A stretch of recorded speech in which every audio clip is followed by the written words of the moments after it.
Hello there. Films, films that are made, or movies. I think Americans call them movies, and in the UK we tend to call them films. But today there are so many films being made, and some of them have got great, with all these computerised things, they can make great special effects and all that.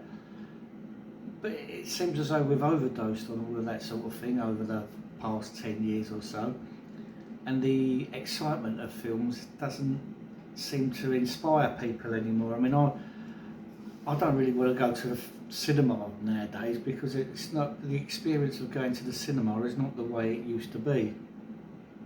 I think the last time I went, there was people with mobile phones going off and bleeping and all that, and it really spoiled everything. And I just don't like cinema anymore. I wouldn't go to see it.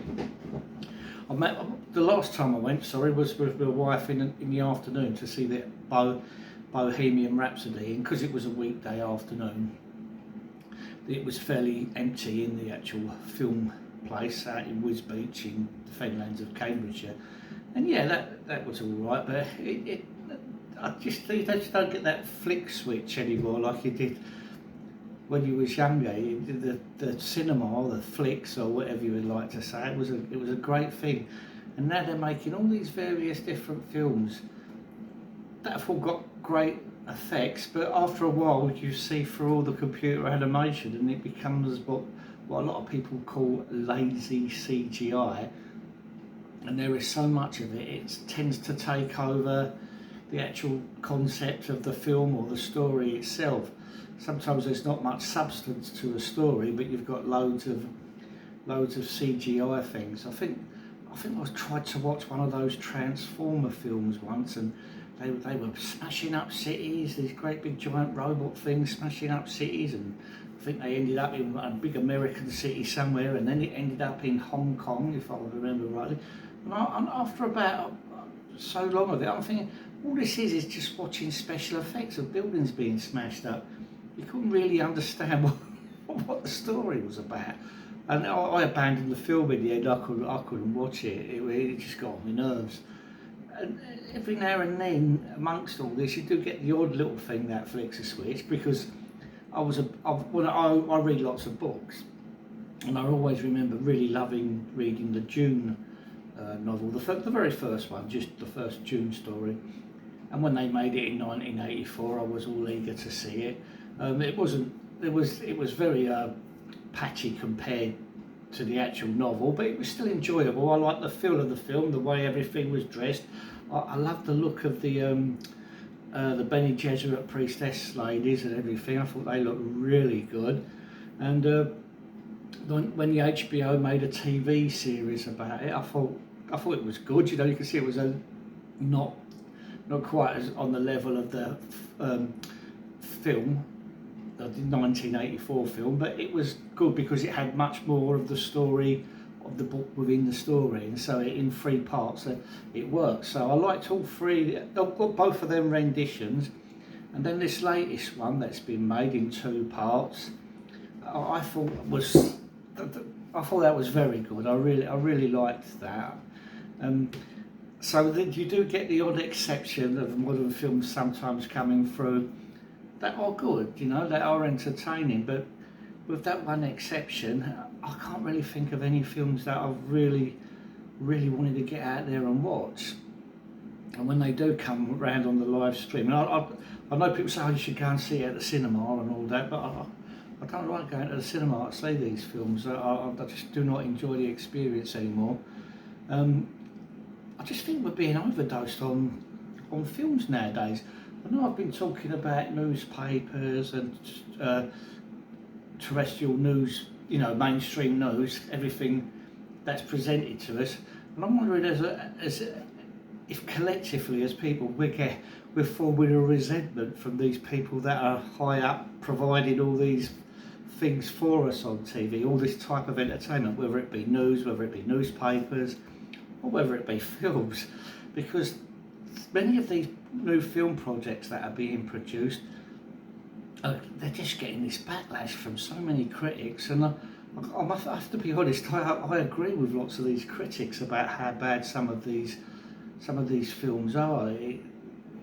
When you look at some of the older films, like from the 40s, 50s, 60s, 70s, 80s was a lovely golden era, and then into the 90s, after these decades, I just think cinema began to sort of wane and not become so popular.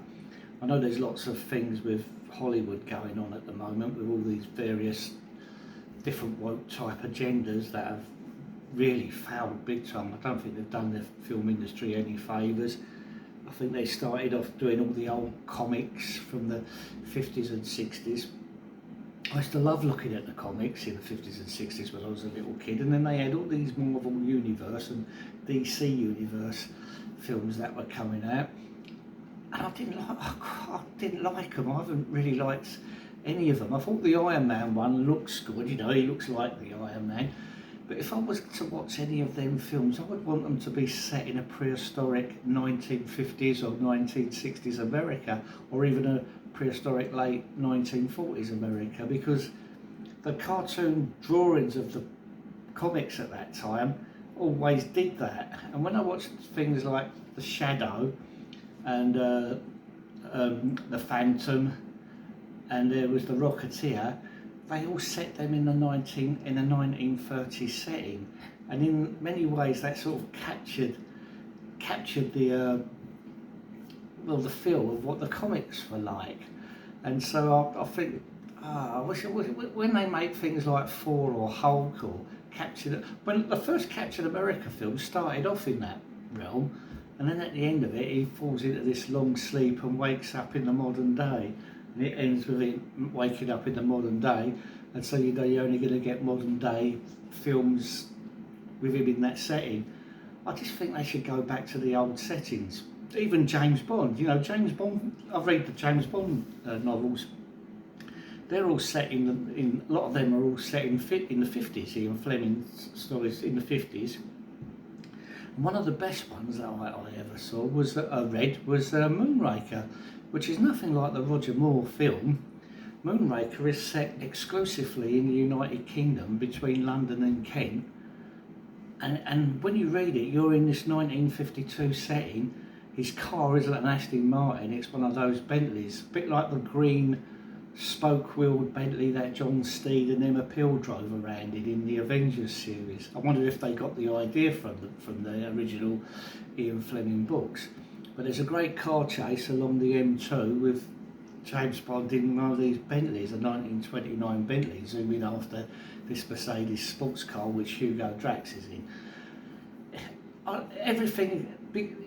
It doesn't go to exotic places, that novel, and I thought it would be perfect to make the actual film as close to the book as possible in a 1952 setting, and I'd have Henry Cavill playing James Bond, but with 1950s sort of like real proper good suits on at the time.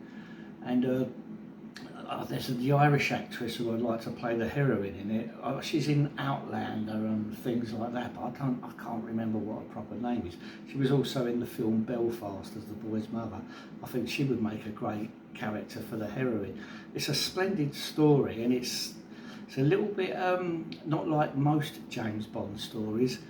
And if you could just get that and put it in a 1952 setting, a real lovely retro 1952 setting with all the suits and all the glamour, and you need that sort of orchestral type music in the background that was sort of, what was it, fanfare sort of orchestral type music that James Bond had, but obviously a new one just for that film. I think it would make for a great movie. Apart from that, let's be fantasising of what I would like to see. But apart from that, I'm getting back. I've got off on a tangent, but I want to get back to the films of today. There's nothing that's made that I like. I don't enjoy anything.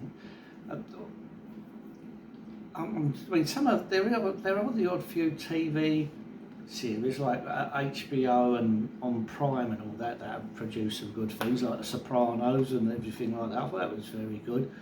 And the Game of Thrones I thought was very good, apart from that very last episode that just went ballistic. And now they've I've watched the first season of that House of the Dragons, which I thought was very good. I enjoyed that, so I'm looking forward to the second season that's just come out. So I'll probably look at that as well. But by and large, I just think movies nowadays or films that there's not very many of them that are any good. Even though they've got all these wonderful special techniques, I find that I like the Ray Harryhausen stuff better in Technicolor with all this sort of glamorous little look around it. I think that would be good. But there's a few things on YouTube where they've advertised what films would look like if they were given a 1950s setting. So they do a Matrix that looks like it, you know, the Matrix, and everything about it looks really good. And they showed you the X-Men in a 1950s setting, and they're only just sort of little clips. So there are someone playing about on a computer screen, giving it this retro feel, and they all look really good. And I thought, I don't know if anyone in film studios would ever sit back and think, hey, let's make one of these superhero films in a proper 1950s setting, especially sort of like a prehistoric 1950s American film setting with all them, you know, with all them lovely cars that they used to have back in the day. And I thought, wow, that would really work big time.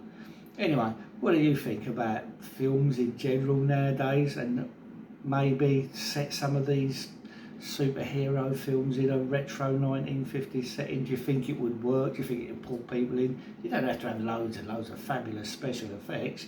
You just have, I mean, they must have old classic cars that they can drive around in and put for these things.